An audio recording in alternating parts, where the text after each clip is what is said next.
All right, Wednesday, geezer here up in the cave. I am hot. I put the fan on. It's humid outside. Shouldn't be. I haven't checked the temperature. The 9th of October. Gotta tell you, it's strange weather in the mountains here in the Southwest. I don't know what it is. Because, see, the mountains in Pacific Northwest, it's cool. It's cool all the time. You look out, you see Rainier, there's snow on top of Rainier. They got snow up there at 14,000 feet. For the 7 years I was there was only one summer, there was no snow on the top. One summer. And that's the summer that when you went there, the water wasn't running down the waterfalls. The water was, you could get a cold glass of water if you went to Rainier National Park, no matter where you went in the park. You could get a cold glass of water as long as you had some kind of filtration system. The water was cold, like you took it out of your refrigerator. Okay, 40 degrees. Water was cold. Didn't matter what temperature was outside.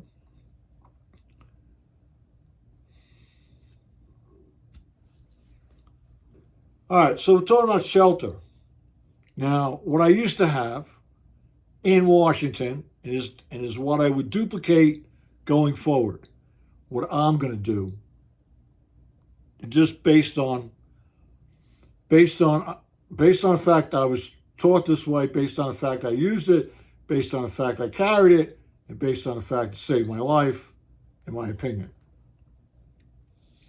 All I need to have with me, especially since it's just a sling bag, day hike type situation. Emergency bivy sack, some type of foam cell pad, roll,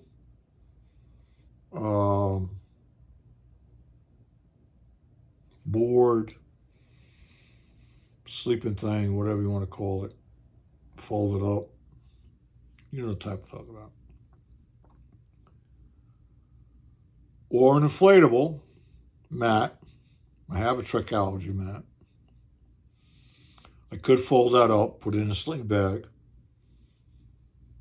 and put the bivy sack in there, which would be in the sack. And 2 to 3 heavy duty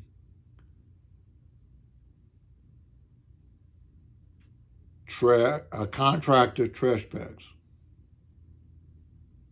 with wire ties.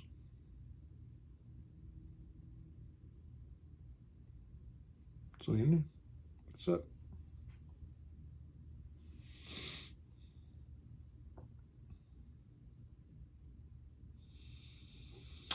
If you wanted to carry the emergency tent, but I mean, emergency tent's not a bad idea. If you want to carry that, versus taking a poncho and turning the poncho into the shelter, that's okay too. If that's what you want to do. But my experience with the emergency tent is not, I would rather just sleeping bag on a mat in the bivy, personally. The tent would be, of course, an added bonus, just as it would be taking the poncho and making that into the shelter. Or if you had time and you had the saw with you, taking down the saplings. But you have to have time. And you also have to be in the area with your saplings. No guarantee. See, the problem with the woods is there's no guarantee. There's no guarantee where, see, you watch the video, like I watched the video tonight, and I'm thinking to myself, there's no way on the first video this guy did this. There's no way. I like to know how many videos he went through, right? Or, there is one guy that I know, he staged himself. And how do you know that? Well, how do I know that these guys are staging themselves? It's simple. They're not wet. They're not physically wet. They're not. Watch their videos. They're not wet. They don't appear to be wet. Their rain gear is not wet. Okay? Now think about it. It's raining. They have rain gear on and it's not even wet. How can that be? Are you under a tarp? Are you under an umbrella? Are you in a truck, a camper? What is going on? It's raining. You're trying to start a fire in the rain and you're not wet.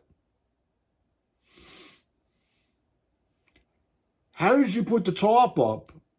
Maybe you put the tarp up before it rained. That's possible. I'll give you that. But they never show you putting the tent up in the rain. They never show that. Or the tarp up in the rain. They never show any of that. It doesn't happen. That's how we put tents up. I don't know about you. Sometimes I get from A to B. Sometimes I get there early. Sometimes. And I'm able to get things up early before something happens. Most of the time, I'm putting things up while things are happening. It's dark out. It's dark and windy. It's windy out. It's windy and rainy. It's dark, windy, and rainy. It's dark and rainy. It's dark and windy. It's windy. It's raining. It's dark. It's none of it's sunshine.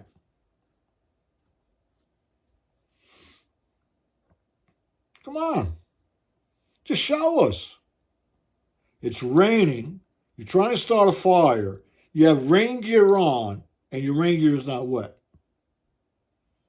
How is that possible? Tell me how that's possible. Because the last time I went out in the rain with rain gear, the rain gear was wet. The water was running off of the rain gear. Okay? The outside the rain gear was wet. It was beating up. It was wet. The pants were wet. The boots were wet. I wasn't wet, but my gear was wet. What I want to know is how are you putting on rain gear in the rain and the rain gear is not wet? Tell me. Because I could tell you. It's not possible. I don't care how windy it is. It's not possible. Bucket hat on. Gloves on.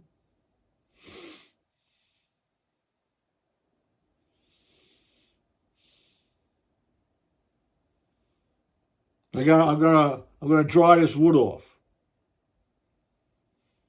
Yeah, you're gonna dry the wood off. I want to see you start the fire in the rain. I want to see where you were walking around picking up these pieces of fuel off the ground. I have never walked in the woods picking up fuel like these guys picking up fuel. I've never done it. I have walked in the woods where I had to take a saw and cut down a dead limb and then process it into some logs and take those logs back to where I was and split those logs and then split small logs for kindling and blah. I'm processing the wood. I'm working at it. Okay? But I'm watching these videos. They just start a fire. Like everything else just magically appeared. Granted, it's not, I don't want to see you go to the bathroom. I know you have to go to the bathroom. You don't have to give me a video of you doing number 1 or number 2. We don't want to see that. We know you're going to go to the bathroom. But boy and girls, when it's raining, I want to see what you're doing. because you're not doing what I'm looking at, because I'm there doing it. Okay? I'm there in the rain trying to start a fire. I am wet. When I get in the tent, I am wet. I have to physically take my rain gear off before I go in the tent because I'm soaked. My rain gear is soaked. Doesn't matter what rain gear you have on, it's going to be wet. But not in these videos. Nobody's wet. Nobody. Bullshit. Bullshit.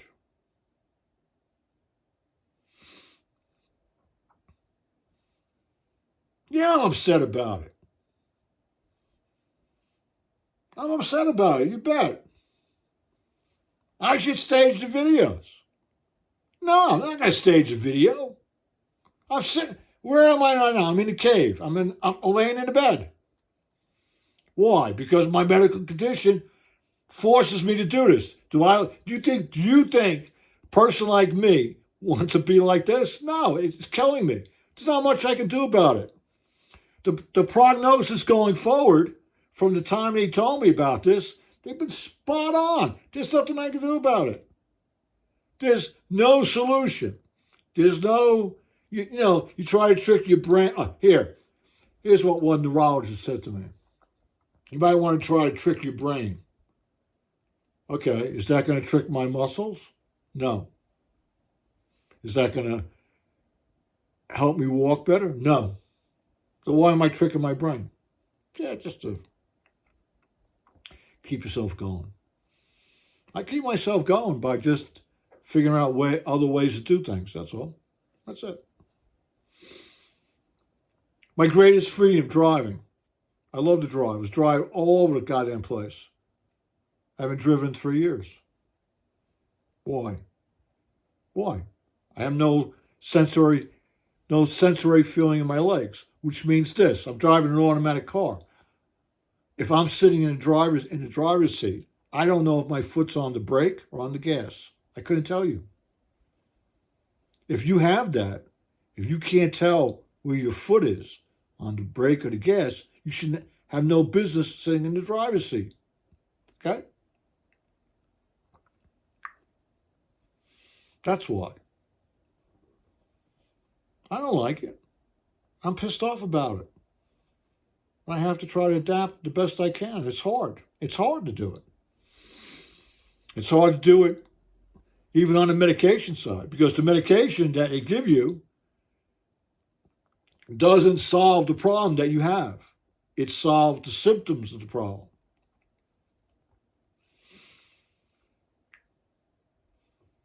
In my case, it doesn't help me. And I got them all in my drawer. I got a pharmacy. Short distance from his bed, I have a pharmacy. Okay? I have all the drugs that you could possibly give me for my condition. And guess which one works?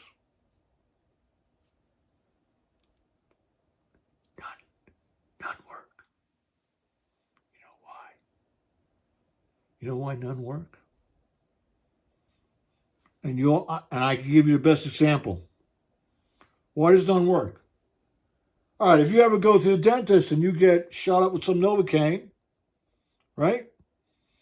You get what type of feeling in your mouth? You get a numbness feeling, right? And then what happens? Over time, the numbness feeling wears off, right? And it goes away. In my case, the numbness feeling is permanent. It's here to stay. There's no drug that you can give me to mitigate that. There's no drug you can give me to ease that. There's no drug you can give me to stop that. This hand is numb. Numb, numb, numb, numb. 4 fingers are numb right here. My feet are numb. My calves are numb. My knees are numb. My upper thigh above my knees are numb.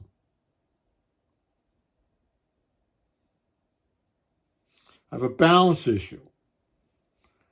Due to my stroke medication, I have a dizziness issue and a balance issue. Okay? This is my situation. All this other stuff, which happened prior to this stuff,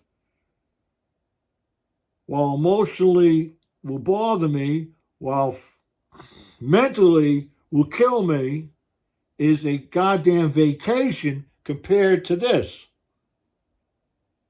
This whole situation here is not going to kill me. This is going to kill me. What's going on here is going to kill me. I understand it. And I'm okay with it. I'm okay with it. There's no solution. Exercise. Hey, you got to take all these B vitamins. You got to do you got to do this. I've been to the top people in the field. There's no solution. I go, what's the solution? There is none. Well, why would you say massive doses of B vitamins? Well, keep your energy up, keep you out of depression. You know, some of the things they're going to give you, they're not really telling you why they're giving it to you. They're telling you they're going to help you with your situation. They don't help you with your situation. They mitigate what can happen with your situation. Big difference there. I don't need mitigation. I need the nerve way. My issue is the nerve way, the nerve transportation highway between my muscles and my feet and my brain is interrupted. It's in disrepair. It's eroding away. It's being attacked. It's being damaged. There's no known repair. They can't dig up the street and fix the line. There's no way to do it. You can't code it. You can't put a new line in. They can't take a line from another part of the street and put it over there. There's none of that going on. The hand you're dealt with is the hand you're dealt with. But we're going to tell you what's going to happen to you. Yeah, this happens. I've been numb for 3 years. Okay? Now here's a silver lining. Half of my head was numb. From about here, across my face, across my nose, right through here. Right like that. It was all numb. It's not numb anymore. And nobody can tell me why. I didn't do any headaches. I did nothing up here, upper body. This was just all numb. It's not numb now. It hasn't been numb for about 2 years. It just went away. I would wish that this just went away, what happened on my legs. And I'm coming up to 20 minutes, and I apologize that I'm going so long with this, but I just want to share with you. This is what's going on with me. And it's partially, it goes over to the hobby, because as soon as the knives don't work, I don't point punches with it. I just tell you, this knife sucks, or this guy's recommendation was bullshit, or this is bullshit, or, I just tell it like it is. I just want him to tell me like it is. See, the doctors I get along with are the ones who just said to me, well, there's no cure, and this is what's going to happen to you, and we're trying to prepare you for that. And that's all I want. I had the other one doctor say to me, whatever you want to do, just go do it. What's the difference? This is the you sitting there trying to fight this. Fuck that, and just go out and do what you want to do. You want to get bombed? Go get bombed. You want to smoke 10 joints? Go smoke 10 joints. Who cares? Well, in a way, he's right. All right, enough of that. Let's get back to concentrating on emergency shelters, which is the more important thing. Thanks for listening, guys and girls. Be safe out there, okay?